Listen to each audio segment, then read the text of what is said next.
students, how are you? I hope you are all fine. Now we will discuss about second law of thermodynamics. Okay, तो thermodynamics का first law हम discuss कर चुके हैं, ठीक है, जिसमें डिफरेंट टाइप्स ऑफ एनर्जी को एक्सप्लेन किया हुआ है. अभी हम डिस्कस करते हैं बेटा second law of thermodynamics. Second law क्या कहता है? सेकेंड लॉ ये कहता है कि जो स्पॉन्टेनियस बेटा जो प्रोसेस होती है वो है क्या, मतलब उन्होंने ये बताया कि कोई भी जो स्पॉन्टेनियस प्रोसेस है उसमें जो एंट्रोपी होती है यूनिवर्स की वो क्या होती है बेटा, ऑलवेज इंक्रीज होती है. क्योंकि आपको पता है एंट्रोपी ऑफ द यूनिवर्स क्या है, सिस्टम और सराउंडिंग की एंट्रोपी को आप क्या करते हो, जब ऐड करते हो तो यूनिवर्स की ऑलवेज क्या होती है, इंक्रीज होती है. यहाँ सिस्टम की नहीं बोलोगे आप, ठीक है.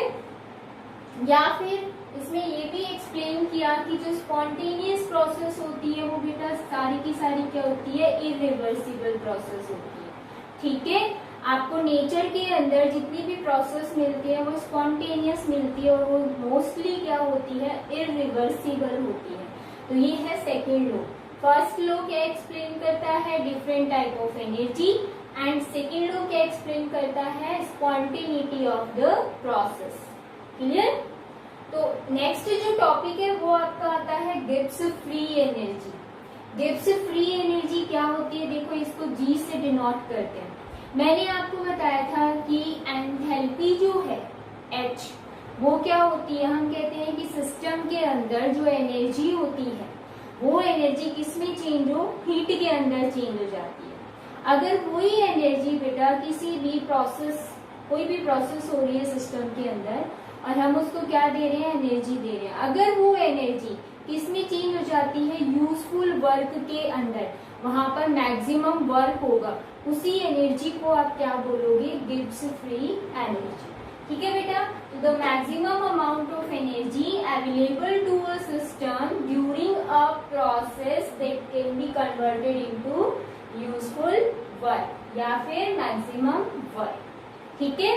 तो आपको पता है कि जो गिब्स फ्री एनर्जी उसको आप जी से डिनोट कर रहे हो और वो जब यूजफुल वर्क में कन्वर्ट हो रही है दैट मीन्स चेंज हो रहा है गिब्स फ्री एनर्जी में, तो डेल्टा साइन कर देते हैं. डेल्टा का मतलब चेंजमेंट. ठीक है. अब वो क्या हो रही है, सिस्टम की जो एनर्जी है वो चेंज हो रही है यूजफुल वर्क में, दैट मीन्स सिस्टम की एनर्जी क्या हो गई, डिक्रीज हो गई. तो साइन क्या लगाओगे, माइनस. किसमें चेंज हो रही है, यूजफुल वर्क में. वर्क W होता है या फिर हम क्या बोल सकते हैं, W मैक्सिमम, मतलब मैक्सिमम वर्क. ठीक है. अगर आपसे कोई ये कहता है कि जो ये वर्क है, अगर हम किसी भी इलेक्ट्रिकल सेल की बात करें तो अगर वहां पर इलेक्ट्रिकल वर्क की बात करें तो वो क्या होता है, इलेक्ट्रिकल जो वर्क है वो होता है बेटा NFE. अब ये N क्या है, N is the number of electron. F बेटा फेराडे साइंटिस्ट थे, उन्होंने इलेक्ट्रोड्स को लेके कुछ अपने रूल्स दिए थे तो उन्होंने वैल्यूज भी दी थी और वो होती है 96500. तो वो फेराडे वैल्यू है. ठीक है. F का मतलब है फेराडे एंड E का मतलब है EMF ऑफ द सेल. ये आपके 12th में आएगा इलेक्ट्रोकेमिकल सेल के अंदर, उसमें आप डिस्कस करेंगे. ठीक है.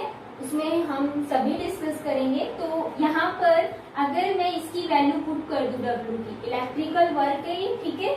तो अगर यहाँ पर वैल्यू पुट करते हैं तो गिब्स फ्री एनर्जी चेंज क्या आएगी, NFE. तो ये वाला फॉर्मूला भी यूज में आता है. तो आपको याद रखना है, इसके बेस पे न्यूमेरिकल्स भी आते हैं. ठीक है. आपके 12th में आएंगे न्यूमेरिकल्स तो मोस्टली, 11th में इसके बेस पे बहुत कम पूछे जाते हैं या ना के बराबर. तो ये था गिब्स फ्री एनर्जी. बट बेटा इसको हम मैथमेटिकली एक और भी टाइप से एक्सप्लेन करते हैं तो वो डिस्कस करेंगे. फर्स्टली बेटा इसका स्क्रीनशॉट ले लीजिए, देन हम स्टार्ट करेंगे. चलो इसमें हम देखते हैं कि गिब्स फ्री एनर्जी का मैथमेटिकली एक्सप्रेशन क्या होता है. आपको पता है गिब्स फ्री एनर्जी को हम किससे डिनोट कर रहे हैं, जी से. जी का मतलब गिब्स. ठीक है. अब देखो जो जी है वो और किस फॉर्म में होता है, H minus TS. H is the enthalpy, T is the temperature, S entropy. Clear? तो ये एब्सोल्यूट टेम्परेचर है। अगर बेटा मैंने कहा इनिशियल स्टेज है और उसमें अगर गिब्स फ्री एनर्जी क्या है G1 और फाइनल स्टेज में क्या हो गई G2, तो हम ये कह सकते हैं G2 माइनस G1। ठीक है? ऐसे ही इनिशियल में क्या है H1 और फाइनल में क्या है H2। मैं ये टर्म्स अगर यहाँ लिख दूं, आपके पास दो स्टेज है, एक तो है इनिशियल स्टेज है और एक है फाइनल स्टेज। इनिशियल में गिब्स फ्री एनर्जी G1 होगी, फाइनल में G2। H1 H2 S1 S2 at constant pressure temperature. ठीक है? तो आप ये वैल्यू जब यहाँ पर पुट करेंगे H2 minus H1 minus T S2 minus S1, तो आपके पास क्या आएगा G2 माइनस G1, मतलब changement of the Gibbs free energy delta G is equal to यहाँ delta H minus T delta S। ये बेटा आपको अच्छे से ध्यान रखना है। डेल्टा जी क्या है? Gibbs free energy change. Delta का मतलब चेंज आ गया, ये एंथैल्पी चेंज और ये एंट्रोपी चेंज। बेटा जो ये इक्वेशन होती है इसको एक पर्टिकुलर नेम दिया जाता है, गिब्स हेल्महोल्ट्ज इक्वेशन। ठीक है? और ये इक्वेशन बेटा बहुत ही इंपॉर्टेंट है। रहता है ये किसमें हेल्प करती है? Help to predict spontaneity of process. ठीक है? स्पॉन्टेनिटी को एक्सप्लेन करती है।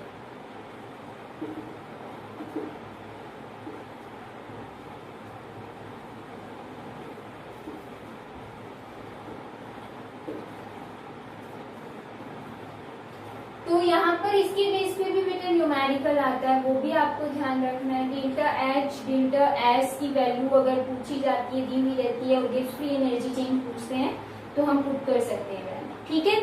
अब इसी के बेस पे बेटा हमने अभी कहा कि ये इक्वेशन क्या एक्सप्लेन कर रही है? स्पॉन्टेनिटी ऑफ प्रोसेस को। मतलब अब हम ये देखेंगे कि डेल्टा G की वैल्यू कैसे एक्सप्लेन करेगी स्पॉन्टेनियस प्रोसेस है या नहीं है। ठीक है? तो अभी हम डिस्कस करने वाले हैं स्पॉन्टेनिटी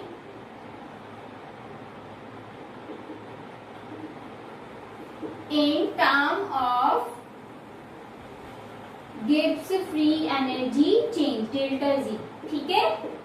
मैं ओवरऑल आपको एक्सप्लेन करूंगी क्योंकि आपको पता है इसमें डेल्टा H भी है और T डेल्टा S भी है।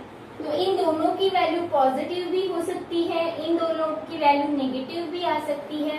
एंड बेटा एक पॉजिटिव एक नेगेटिव, कभी ये पॉजिटिव है ये नेगेटिव है या फिर ये पॉजिटिव ये नेगेटिव है। तो इस केस में होता क्या है, तो मैं ओवरऑल आपको डिस्क्रिप्शन दे दूं। जैसे कि हम बात करें एंथैल्पी में हमने डिस्कस किया था, एंट्रोपी में डिस्कस किया था। तो एंट्रोपी में हमने क्या देखी थी? स्पॉन्टेनिटी। एंथैल्पी में तो हमने नहीं देखा था क्योंकि एंथैल्पी में तो स्पॉन्टेनियस प्रोसेस थी नहीं, फर्स्ट लॉ के अंदर था ये। ठीक है? तो डेल्टा S के अंदर हमने देखा था ना, पॉजिटिव आती है तो स्पॉन्टेनियस है, नेगेटिव आती है तो नॉन स्पॉन्टेनियस है, जीरो है तो इक्विलिब्रियम है। Same as it is Gibbs free energy का मैं ओवरऑल बता रही हूँ आपको। देखो बेटा अगर डेल्टा जी क्या आता है पॉजिटिव के अंदर और एक डेल्टा जी आएगा बेटा नेगेटिव के अंदर और एक डेल्टा जी की वैल्यू आएगी C, तो इस केस में क्या होगा? देखो डेल्टा जी अगर पॉजिटिव आता है तो बेटा हमेशा ध्यान रखना नॉन स्पॉन्टेनियस प्रोसेस होगी वो। ठीक है? अपोजिट है एंट्रोपी के, ध्यान रखना है। अगर डेल्टा जी की वैल्यू नेगेटिव आती है तो इसका मतलब प्रोसेस कौन सी होगी? Spontaneous process. ठीक है? और अगर डेल्टा जी की वैल्यू जीरो आती है तो इसका मतलब क्या है? इक्विलिब्रियम। इक्विलिब्रियम का मतलब रिएक्शन ना फॉरवर्ड डायरेक्शन में हो रही है ना ही बैकवर्ड डायरेक्शन में हो रही है। तो ये इसका ओवरऑल व्यू है, ये आपको अभी समझ में आ जाएगा जब हम इफेक्ट ऑफ टेम्परेचर डिस्कस करेंगे। क्लियर है? तो ये था बेटा गिब्स फ्री एनर्जी का मैथमेटिकल एक्सप्रेशन, जिसमें बेटा हमारे पास एक रिएक्शन या फिर हमें एक इक्वेशन, रिएक्शन ही इक्वेशन आई उस इक्वेशन को हम बोलते हैं गिब्स हेल्महोल्ट्ज इक्वेशन, एंड ये यूजफुल होती है स्पॉन्टेनियस ऑफ प्रोसेस को प्रेडिक्ट करने में, ठीक है। और वो कैसे होती है ये देखो, ये वैल्यूज आ जाती है डेल्टा जी की वैल्यू पॉजिटिव नेगेटिव 0, तो हमें पता चल जाएगा स्पॉन्टेनियस है या फिर नॉन स्पॉन्टेनियस है या फिर इक्विलिब्रियम कंडीशन है, ठीक है। स्पॉन्टेनियस का मतलब मैंने आपको बताया हुआ है, सेकंड लॉ के अंदर बताया था कैसी होती है, इरिवर्सिबल। इसका मतलब जब नेगेटिव आता है तो रिएक्शन कहाँ होगी, ओनली फॉरवर्ड डायरेक्शन में। पॉजिटिव आता है तो इसका मतलब फॉरवर्ड होती तो है लेकिन वो बैकवर्ड फास्टली हो जाती है, वापस बैक हो जाती है, रिवर्स हो जाती है, ठीक है। नॉन स्पॉन्टेनियस का मतलब है रिवर्सिबल प्रोसेस। एंड बेटा इक्विलिब्रियम का मतलब है किसी भी डायरेक्शन में नहीं हो रही है, ठीक है। चलो नेक्स्ट मैं आपको बताती हूँ अब कि जो टेम्परेचर का इफेक्ट है वो कैसे होता है स्पॉन्टेनियस और नॉन स्पॉन्टेनियस रिएक्शन को एक्सप्लेन करने में, और उसमें बेटा डेल्टा जी की वैल्यू का चेंजमेंट भी देखना है, ठीक है। वो मैं पहले भी बता चुकी हूँ आपको, लेकिन मैंने उसमें डेल्टा जी की वैल्यू नहीं बताई थी, तो अब उससे और भी क्लियर हो जाएगा। चलो नेक्स्ट देखते हैं अभी इफेक्ट ऑफ टेम्परेचर।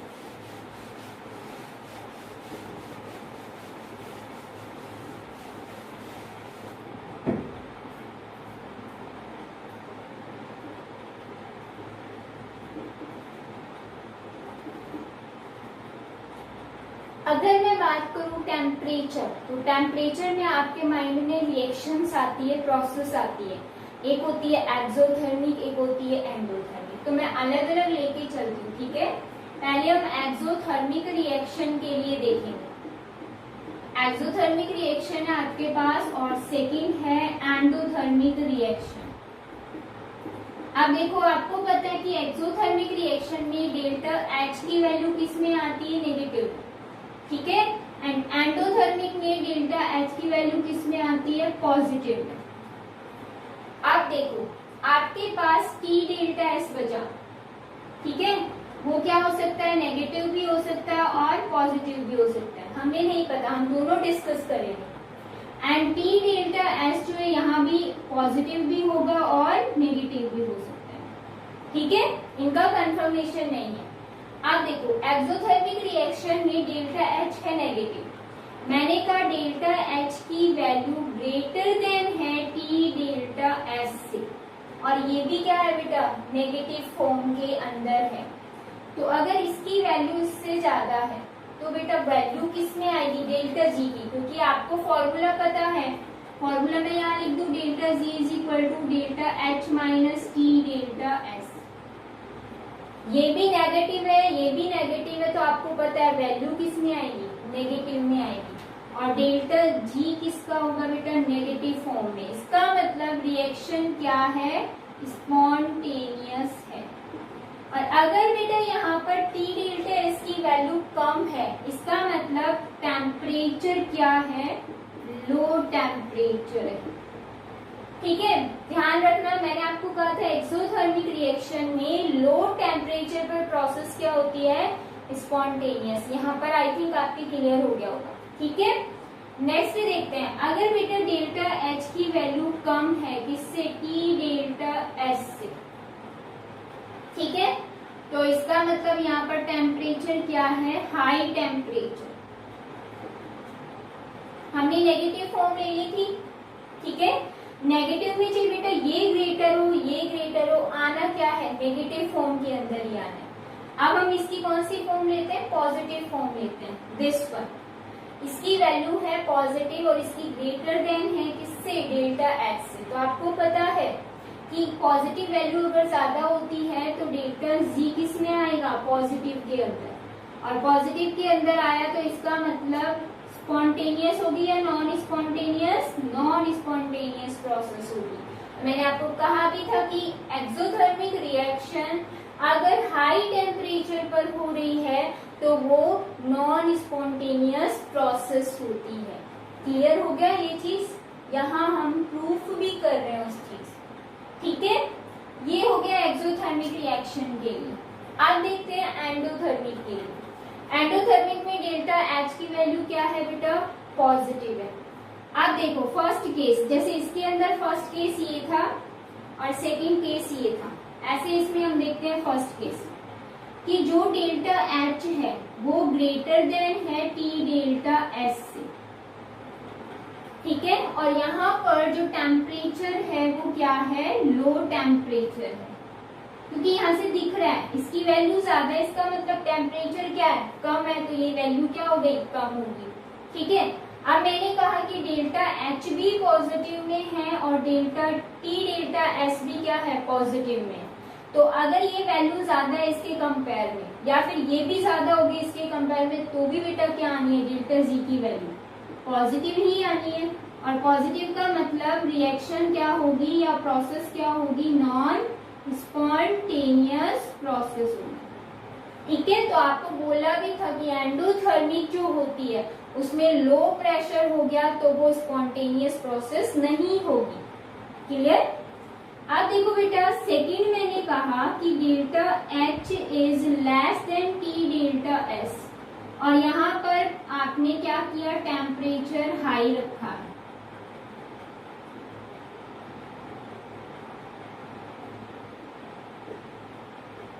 इस केस में देखो डेल्टा एच तो पॉजिटिव ही रहेगा, ये तो चेंज होना नहीं। टी डेल्टा एस अगर बेटा यहाँ पर नेगेटिव फॉर्म के अंदर आ रहा है तो आपको पता है क्या होना है, क्या बताओगे कि डेल्टा जी की वैल्यू किसमें आएगी, नेगेटिव के अंदर, क्योंकि ये वैल्यू ज्यादा है नेगेटिव की। अब मैंने पॉजिटिव डिस्कस कर लिया, मैं नेगेटिव डिस्कस कर रही हूँ आपके साथ। तो बेटा यहाँ पर डेल्टा जी की वैल्यू नेगेटिव है, इसका मतलब जो प्रोसेस होगी वो क्या होगी, स्पॉन्टेनियस प्रोसेस होगी, क्लियर है।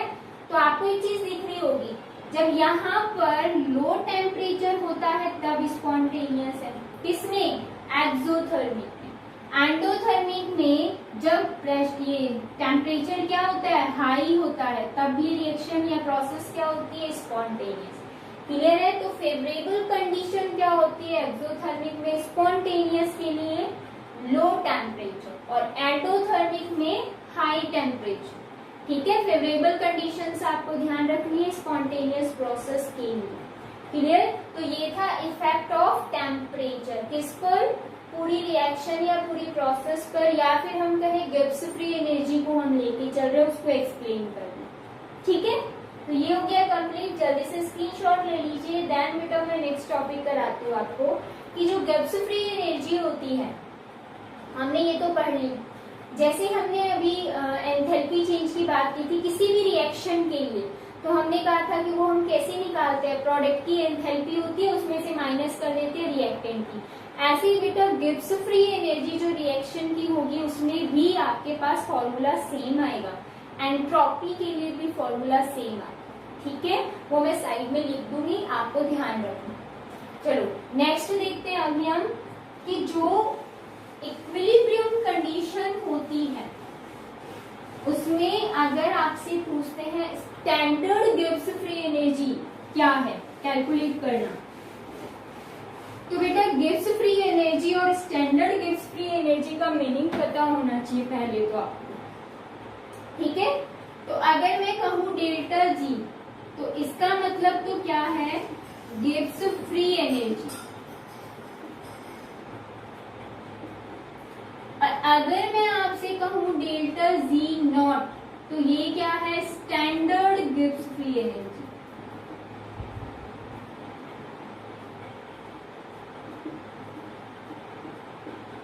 अब इन दोनों में क्या डिफरेंस है, आप ये कहोगे मैम यहाँ पर आपने नोट लगा दिया, जीरो, एक छोटा सा डिग्री वाला साइन, इसको नोट बोलते हैं, ठीक है।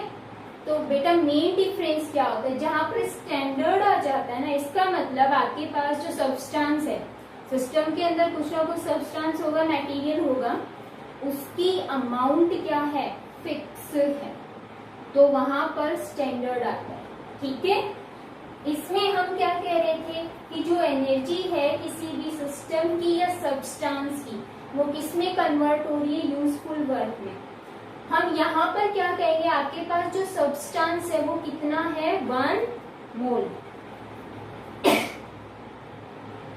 तो हम यहाँ पर क्या कहेंगे कि जो सिस्टम है या जो सब्सटेंस, सिस्टम के अंदर जो सब्सटेंस प्रेजेंट है वो कितना है बेटा 1 मोल है। तो हमने यहाँ नॉर्मली सब्सटेंस बोला, यहाँ पर हमने बोला 1 मोल, मतलब उसकी अमाउंट क्या है हमारे पास फिक्स है, ठीक है, नंबर ऑफ मोल्स फिक्स है, तो उसके लिए स्टैंडर्ड वर्ड आ जाता है। तो बेटा इन दोनों में एक रिलेशन होता है, और वो रिलेशन क्या होता है, देखो relation between delta G and delta G naught, ये देखते हैं। Delta G is equal to होता है बेटा, ये पहले से ही एक्सपेरिमेंटली आपके पास ये फॉर्मूला आया हुआ है जो आपको ध्यान रखना है, plus R T L N K, ठीक है। देखो के यहाँ पर कांस्टेंट है, इक्विलिब्रियम कांस्टेंट आएगा, अभी हम इक्विलिब्रियम कंडीशन के लिए डिस्कस भी करेंगे। ये आपको पता है गिब्स फ्री एनर्जी है, ये क्या है गिब्स फ्री एनर्जी चेंज है, sorry standard Gibbs free energy है। आर क्या है, आर आपके पास गैस कांस्टेंट है, टी क्या है टेम्परेचर है, एल एन क्या है नेचुरल लॉग है, और के क्या है यहाँ पर इक्विलिब्रियम कांस्टेंट, ठीक है। इक्विलिब्रियम कंडीशन में क्या होता है, एट इक्विलिब्रियम जो गिब्स फ्री एनर्जी चेंज होती है डेल्टा जी, वो हमेशा क्या होती है 0। अभी पहले हमने थोड़ी देर पहले डिस्कस किया है ना। तो डेल्टा जी नॉट क्या आ जाएगा बेटा minus R T L N K, और मैंने आपको कहा था नेचुरल लॉग को बेस ऑफ 10 में कन्वर्ट किया जाता है, तो वो हम कैसे करेंगे 2.303 लॉग बेस ऑफ 10, ठीक है। तो ये आएगा आपका delta G naught is equal to minus 2.303 R T log K. बहुत ही यूजफुल इक्वेशन है, यहाँ का फॉर्मूला है नॉट इक्वेशन। ये फॉर्मूला जो है बेटा ये स्टैंडर्ड गिब्स फ्री एनर्जी को कैलकुलेट करने में हेल्प करता है, कब एट इक्विलिब्रियम कंडीशन, ठीक है। ये भी आपके 12th में आएगा, कैलकुलेशन देखेंगे इसके बेस पे। अगर न्यूमेरिकल आता है तो बहुत इजी है बेटा, आर और टी की वैल्यू मिलेगी, के की भी वैल्यू मिलेगी, पुट करनी है और डायरेक्ट इसकी वैल्यू निकालनी है, ठीक है। लॉग्स की वैल्यू आपको ध्यान रखनी है, और बेटे क्वेश्चन के अंदर काफी बार दे भी देते हैं और ना भी दे तो भी आपको ध्यान रखना, ठीक है। 0 to 10 तो 1 to 10 आप याद कर सकते हो। तो ये थी गिब्स फ्री एनर्जी चेंज और standard Gibbs free energy change, ठीक है। तो इसमें रिलेशन क्या होता है आपको ध्यान रखना है, ये और इक्विलिब्रियम कंडीशन में हम कैलकुलेट कर सकते हैं, क्लियर। तो ये गिब्स फ्री एनर्जी कंप्लीट हो गया है, सेकंड लॉ भी कंप्लीट हो गया है। अब बेटा क्या आता है third law of thermodynamic and is the last topic of this unit, ठीक है। देखो बेटा जो थर्ड लॉ ऑफ थर्मोडायनेमिक है वो क्या कहता है,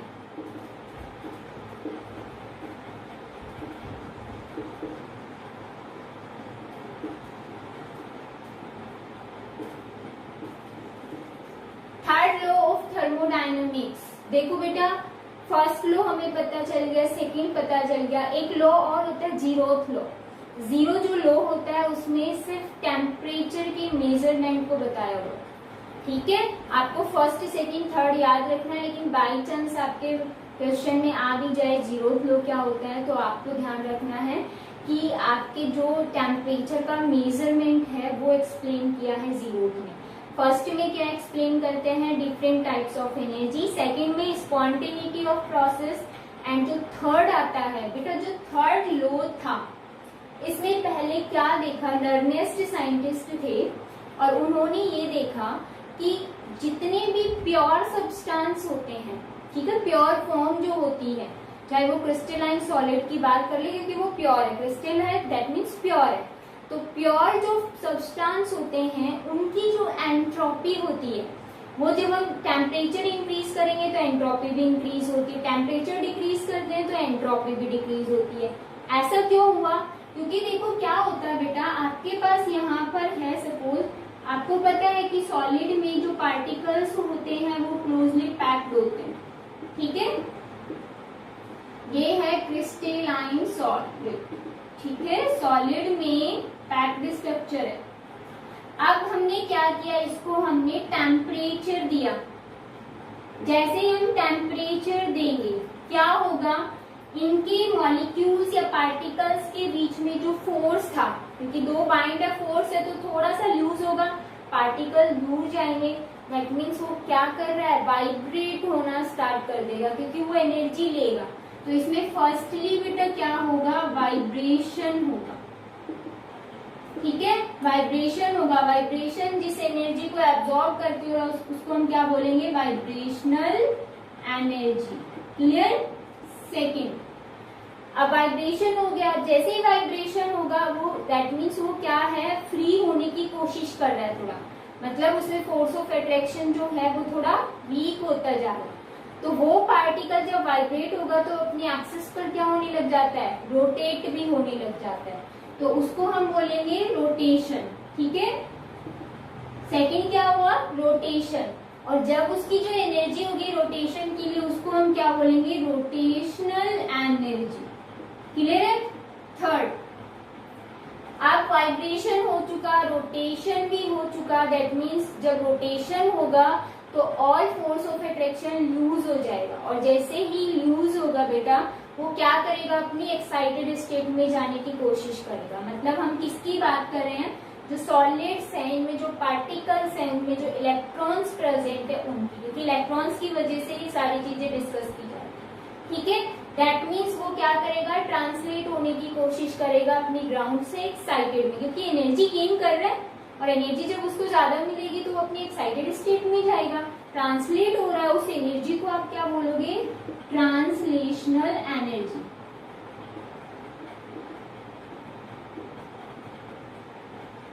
ठीक है, तो इन तीनों एनर्जी की वजह से टेम्परेचर जब हम इंक्रीज करते हैं तो एंट्रोपी जो होती है वो भी क्या होती है बेटा, इंक्रीज होती है।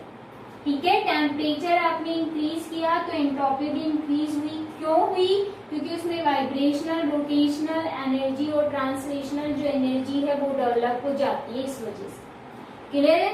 तो नर्नेस ने ये कहा कि जितने भी प्योर सब्सटेंस होते हैं या जो क्रिस्टलाइन सॉलिड्स होते हैं वो उनकी जो एंट्रोपी होती है वो इंक्रीज होती है विद इंक्रीज इन टेम्परेचर।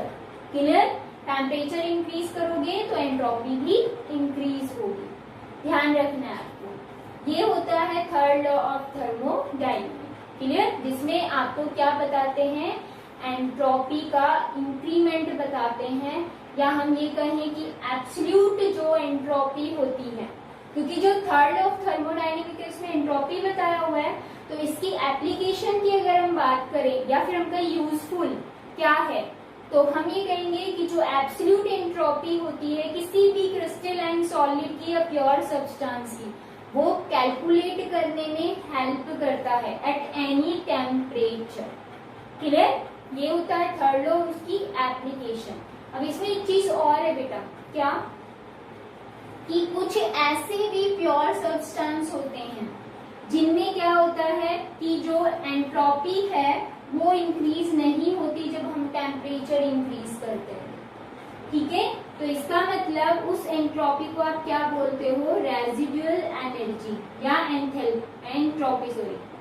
ठीक है, residual entropy, not energy, entropy बोलोगे। वो क्या है बेटा, वो हम बताते हैं कि जो सम प्योर सब्सटेंस होते हैं उनकी एंट्रोपी इंक्रीज नहीं होती विद इंक्रीज इन टेम्परेचर, उस एंट्रोपी को आप बोलोगे रेजिडुअल एंट्रोपी। अगर इसमें एग्जांपल की बात करूं तो कार्बन जो मोनोऑक्साइड है इनमें क्या होता है, एंट्रोपी चेंज नहीं होती। ठीक है, अगर मैं ओवरऑल इसका कंसेप्ट बताऊं तो अगर बेटा हमने एब्सोल्यूट टेम्परेचर को क्या किया हुआ है, जीरो, तो एंट्रोपी क्या होगी, एंट्रोपी भी क्या होगी बेटा, जीरो होगी। तो थर्ड लॉ में हम एक स्टेटमेंट ये भी दे सकते हैं, entropy of the pure crystalline substance becomes zero at absolute zero temperature. Clear, तो आपके पास दो यहाँ पर डेफिनेशन आ जाएगी, ठीक है, या फिर डिफाइन कर सकते हैं। ये था थर्ड लॉ ऑफ थर्मोडायनेमिक्स, जिसकी एप्लीकेशन भी मैंने आपको बता दी। ठीक है बेटा, ये यूनिट आपकी कंप्लीट हो चुकी है जिसमें आपको लॉज ध्यान रखनी है, zero first, second and third. Clear. और डिफरेंट टाइप्स ऑफ जो एनर्जी थी, जैसे एनर्जी की बात करूं, इंटरनल एनर्जी है, वर्क थी, हीट है, एंथैल्पी है, एंट्रोपी है, गिब्स फ्री एनर्जी है, और इनका जो चेंजमेंट है वो भी ध्यान रखना है। ठीक है। तो मैं आपको एक चीज और बताना चाह रही हूँ यहाँ पर, वो क्या है, मैंने आपसे कहा किसी भी रिएक्शन के लिए अगर आपसे एंट्रोपी चेंज पूछते हैं या फिर एंथैल्पी पूछते हैं या फिर गिब्स फ्री एनर्जी पूछते हैं, तो आपको ये वाले फॉर्मूले याद रखने हैं फॉर एनी रिएक्शन। ठीक है। रिएक्शन के लिए अगर कैलकुलेट करना तो हम ये कहते हैं डेल्टा एच जो होगा रिएक्शन के लिए, ठीक है, वो क्या होता है बेटा, enthalpy of the product minus enthalpy of the reactant. अगर बेटा प्रोडक्ट दो है तो उनका सम लेके चलना है, और अगर रिएक्टेंट है तो भी उनका सम लेके चलना है। ठीक है। शॉर्ट फॉर्म ध्यान रखना। अगर आपसे पूछते हैं किसी भी रिएक्शन की एंट्रोपी चेंज, तो वो भी क्या होगी, सेम। ठीक है। प्रोडक्ट की entropy minus entropy of the reactant. अगर आपसे गिब्स फ्री एनर्जी पूछते हैं चेंज किसी भी रिएक्शन के लिए, तो क्या आ जाएगी, Gibbs free energy of the product minus Gibbs free energy of the reactant. ये चीज आपको ध्यान रखनी है। छोटे छोटे क्वेश्चंस आ जाते हैं, इनके बेस पे अगर आपको ध्यान है फॉर्मूला तो आप कर सकते हैं। क्लियर। तो बेटा ये यूनिट हो गई है कंप्लीट। कल मिलते हैं हम न्यू यूनिट के साथ। Take care.